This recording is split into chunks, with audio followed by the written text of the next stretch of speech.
High বন্ধুরা, দেবারচনা কিচেনে তোমাদের সবাইকে ওয়েলকাম। তোমরা ভালো আছো?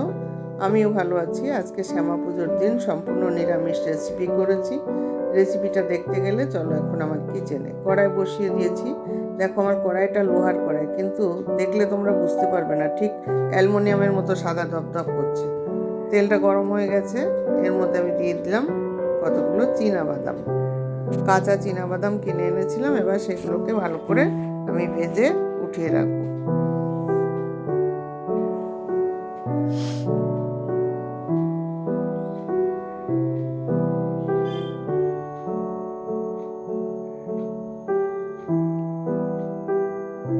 এখন আমি এর মধ্যে একটু লবণ দিয়ে দিলাম, পরিমাণ মতো দেব। লবণ দিয়ে আর সামান্য একটুখানি হলুদ দিয়ে দেবো এর মধ্যে, ব্যাস। এবার এটাকে আমি খুন্তি দিয়ে নাড়াচাড়া করব।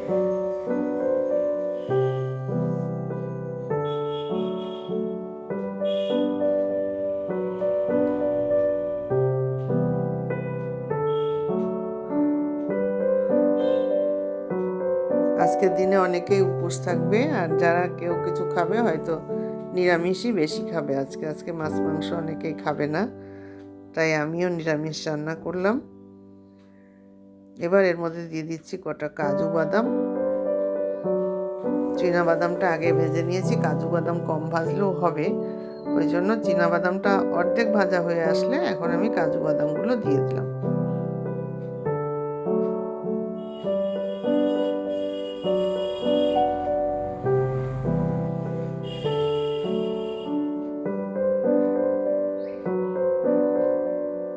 আমি চালটা ভিজিয়ে রেখেছি 750 চাল।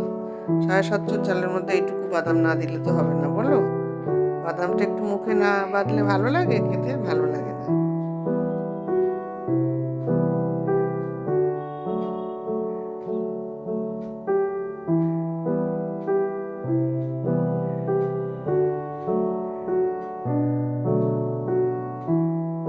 এরই মধ্যে আমি আবার দিয়ে দেব কতগুলো কিশমিশ দিয়ে দেবো। দেখতে থাকো তোমরা, আমি এক এক করে দিতে দেব। আর একটুখানি ভেজে নিয়ে এর সাথে কিশমিশগুলো একবারে আমি ভেজে নেবো। যে দেখতে পাচ্ছ আমার কিশমিশ দিয়ে দিলাম, দিয়ে এটাকেও আমি এর সাথে নাড়াচাড়া করে নেব। এইগুলো না দিলে পোলাওয়ের কোনো টেস্টই হবে না।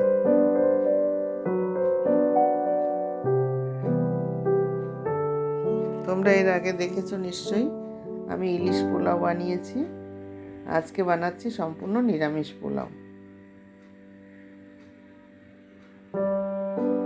পোলাও অনেক রকমের করা, রান্না অনেক রকমের করা যায়, শুধু কায়দা করে করতে পারলেই হলো, আর কিছু না। এবার আমি বাদামগুলোকে তুলে নিয়েছি। আবার এই তেলের মধ্যে কি দেবো দেখো, দিয়ে দিলাম দুটো শুকনো লঙ্কা,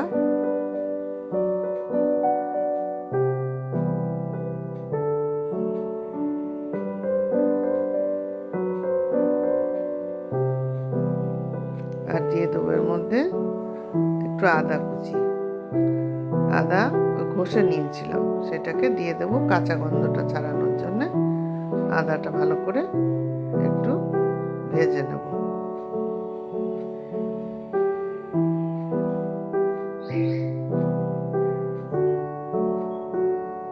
এর মধ্যে দিয়ে দিচ্ছি আমি গুঁড়ো করা গরম মশলা।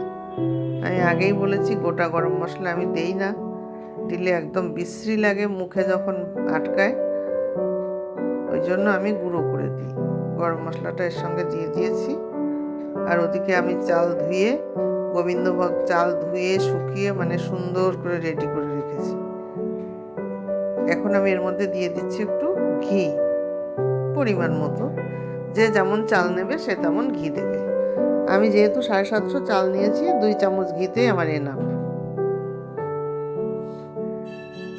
ঘি দিয়ে দিলাম। ঘিটা দিয়ে এবার ভালো করে নাড়াচাড়া করে নেব।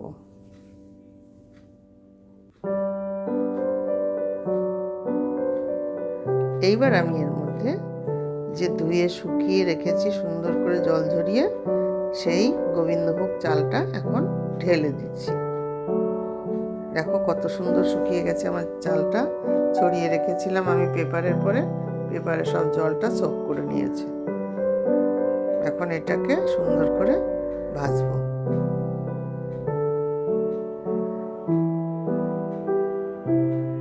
গোবিন্দভোগ চালটা খুব সুন্দর, এত সুন্দর একটা স্মেল আসছে, খুব সুন্দর। আজকাল বাজারে গোবিন্দভোগ চালও নকল বেরিয়ে গেছে, কিন্তু আমার এই চালটা খুব সুন্দর চাল। আমরা এই দোকানের চালই খাই 12 মাস।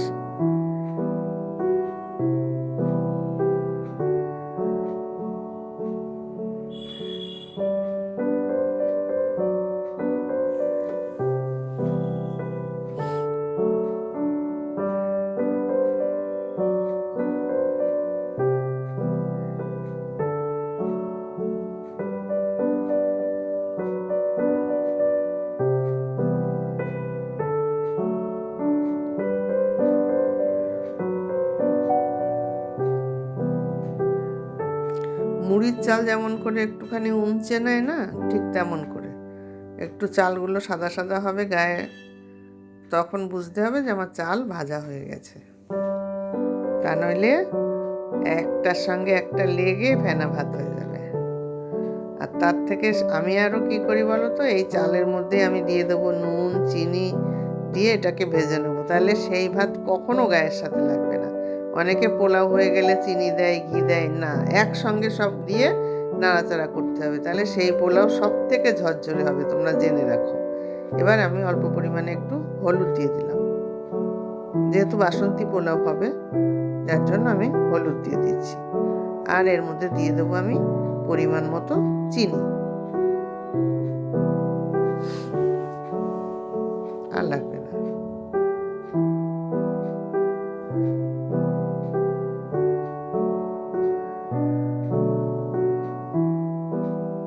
এবার দিয়ে দিচ্ছি পরিমাণ মতো লবণ।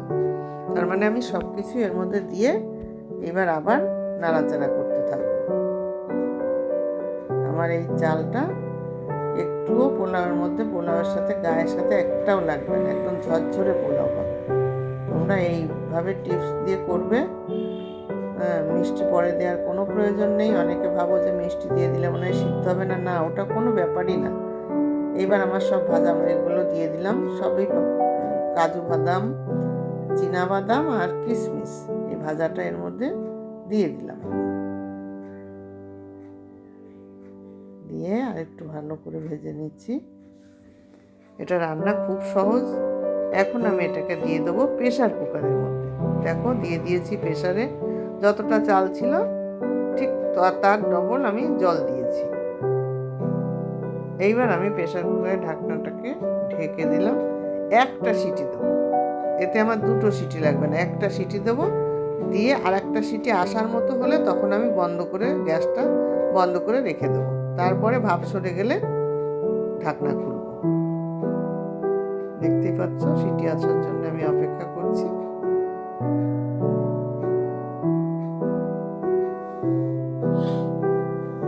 তোমরা এইভাবে করবে। আর বন্ধুরা, আমার এই রেসিপিটা যদি তোমাদের ভালো লাগে তাহলে লাইক শেয়ার কমেন্টস করে আমার পাশে থেকো। হয়ে গেছে আমার রেসিপিটা। এখন আমি এই দেখো বেড়ে দিয়েছি, সঙ্গে পনিরের তরকারি দিয়েছি। পনিরের তরকারিটা আরেকদিন রান্না দেখাবো। যাই হোক, সবাই ভালো থাকো, টাটা।